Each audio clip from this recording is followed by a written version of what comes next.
Upang ipaliwanag ng maikli, ang mga clan tokens ay patunay ng pagkakakilanlan ng isang martial artist kapag sila ay nasa hustong gulang na.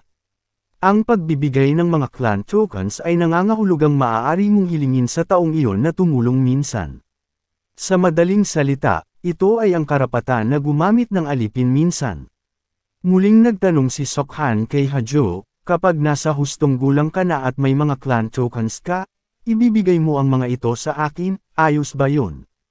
Nagtanong si Hajo nang may pagtatanggol, ano ang balak mong gamitin ang aking mga clan tokens? Hinimas ni Hajo ang kanyang baba, nag-iisip, ano man ang gusto ko.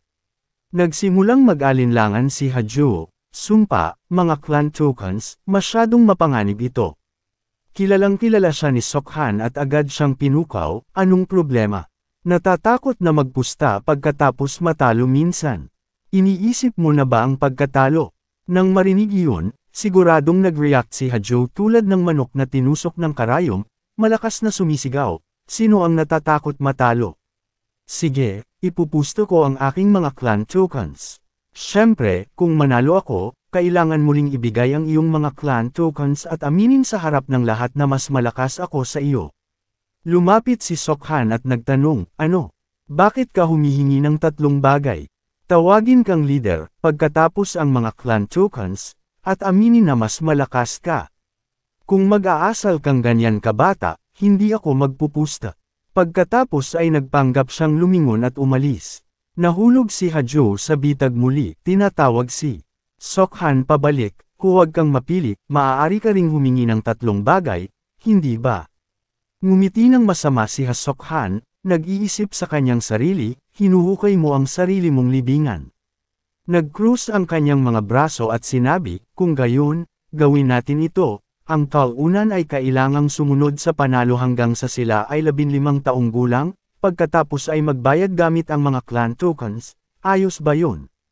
Ngumisi si Hajo sa loob, sumunod hanggang 15. Hinuhukay mo ang sarili mong libingan, Sokhan. Mabilis na sumang-ayon si Sokhan, sige, Sokhan, nangako kang tutupad ka sa iyong salita. May kumpiyansa si Sokhan, syempre.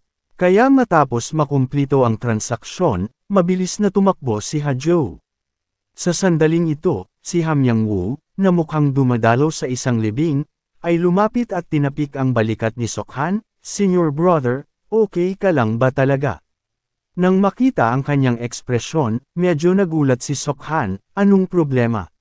Nag-aalalang sinabi ni Hamyang Wu, kapag sinabi ni Zhou Yan, siguradong may kumpiyansa siya. May kumpiyansa ring sinabi si Sokhan, syempre, handa ako. May ilang lalaki na tutulong kay Hajo. Naalala niya sa loob, sa nakaraang buhay ko, sinuhulan ni Hajo ang dalawang kasama sa kwarto at ninakaw ang lahat ng kahoy na plate. Malakas na sinabi ni Hama, kung gayon, hindi ka ba magkakaproblema? Magiging alipin ka ni Zhou Hang. Ngumiti si Sokhan at nagtanong, sa tingin mo matatalo ako? Nag-alinlangan si Hamyang Wu, pero may mga katulong si Young Master Zhou. Malakas na sumagot si Sokhan, may mga katulong din ako. Nang marinig ito, mukhang natuwa si Hamyang Wu, gaya ng inaasahan kay Sokhan Hang. Kung gayon, sino sila? Itinuro ni Sokhan si Hamyang Wu habang siya ay natigilan, ikaw. Namutla ang mukha ni Myang Wu habang siya ay umatras. Sumimangot si Sokhan, ano, hindi ka ba nasa panig ko? Huwag kang masyadong mag-alala, mananalo ako. Inisip niya sa kanyang sarili, Joe, paumanhin, alam ko ang lahat ng iyong mga plano at paghahanda. Lumipat sa ibang eksena, si Sokhan ay sinuntok ni Hajo, dahilan para siya ay mapatamba at sumigaw sa sakit. Si Hajo, na may hawak na kahon, ay nakatayo na tumatawa ng may tagumpay, nakatingin kay Sokhan na may pangungutya, haha, hindi ka pa nakakahanap ng kahit isang plate, mas tanga ka pa kaysa sa akala ko. Gamit ang kanyang daliri, hinayla ni Hajo ang tali ng mga plate sa kanyang mukha nang may kasiyahan at nagpatuloy sa pagsasabi, kung mas sinikap ng iyong matriarchal clan, nakakuha ka sana ng kasing dami ng mga ito. Nakatingin kay Sokhan na nahihirapang tumayo, sinabi ni Hajo, tama, gusto mo bang sabihin ko sa iyo ang ilang lugar kung saan mo makukuha ang kahoy na plate na ito? Nakatingin si Hajo kay Sokhan nang may matinding paghamak, bibigyan kita ng espesyal na pahintulot na sabihin sa iyo, kaya tandaan mo ito, ang unang flake. Lumipat ang eksena sa isang makapal na lugar na maraming damo. May mga taong nangangapa ng kung ano sa ilalim ng damo. Lumalabas na sila ang mga tauhan ni Hajo. Nag-uunahan silang hanapin ang flake, ngunit wala. Matapos ang matagal na pangangapa, nagsimulang tumayo ang dalawang subordinate, ngumiti nang may panunuya at pinagtawanan si Hajo, sinasabing, "Hoy, Hajo, nandito ba talaga?" Nang marinig ito, nagulat si Hajo. Lubhang nagalit ang mukha ni Hajo habang siya ay lumingon at sumigaw, "Tumahimik kayo. Hanapin ninyo agad." Namula ang mukha ni Hajo sa galit, nagngangalit ang kanyang mga ngipin at sumimangot, "Sumpa, ito na ang pangalawang pagkakataon. Wala ang kahoy na flake sa lugar kung saan ito dapat nakatago. Anong ginagawa ng paternal uncle ko?" Mula sa itaas ng mataas na sanga ng puno sa likod ni Hajo, nakaupo na si Sokhan at naghihintay doon na may dalawang flake sa kanyang kamay. Mahigpit na hawak ni Sokhan ang dalawang flake sa kanyang kamay, nag-iisip sa kanyang sarili. Siyempre hindi, dahil alam ko ang lahat ng lokasyon ng mga flake.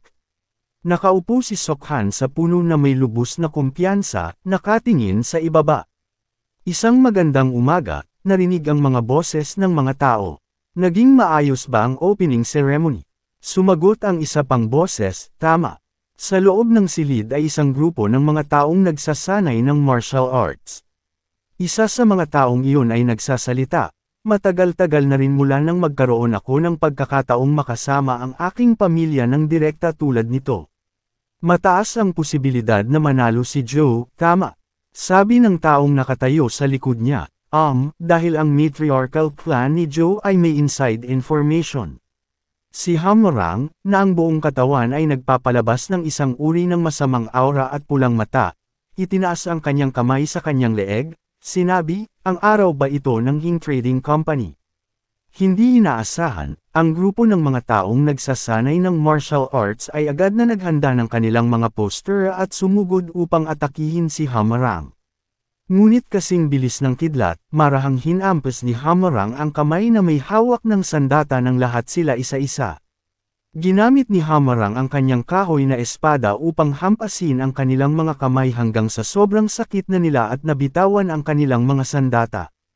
Humahampas si Hamorang ngunit kalmadong tinatalakay ang mga bagay kay Hamajane, may chismis, ang Hing Trading Company, ang kanyang angkan, ay nagnakaw ng impormasyon mula sa dakilang libro ng Dharma Protector. Sa sahig sa ibaba ay ang kanyang mga taong umiiyak sa sakit. Biglang tila may napagtanto si Hamorang at sumulyap kay Hamajane, sinasabing, "Hindi, ang leaked information ay ang lokasyon ng mga flake, tama?" Nang marinig ito, hindi sinasadyang nagulat si Hamajane at nauutol na nagsabi, Hindi, nasuri ko na ang lahat, kaya mangyaring maging panatag." May kumpiyansa na sumagot si Hamorang, gayunpaman, mananalo pa rin si Joe. Ngunit sa pagsasabi nito, biglang huminto si Hamorang at nag-isip. Si Hamajane, na nakatayo sa likod, na parang may nahulaan, ay nagsabi, "Sokhan, binabantayan mo ba ang batang iyon?" Biglang hindi nagsalita si Hamorang, sumugod siya pasulong at inihampas ang kanyang espada pasulong. Inatake lamang ni Hamorang ang lahat ng tatlong subordinate, inihagis sila sa harap niya. Napakakalma pa rin ang ekspresyon ni Hamajunan, "Kung tatawagan natin siya, natatakot akong aabutin ng mahabang panahon. Kahit gumamit tayo ng anumang paraan, mananalo pa rin si Joe." Sumimangot si Hamorang at sumagot, "Dapat ganyan," at pinalakas ang intensity ng pagsasanay ng Black Tiger team ng maraming beses. Masyado silang mahina. "Opo, sir," sagot ni Hyun. Sa kagubatan, may boses mula kay Hamyang na umaalingaw-ngaw, "Kuya, dadaan ako sa direksyong iyon." Biglang inatake si Hamyang ng isang hayop, dahilan para siya ay tumakbo ng nagmamadali pasulong.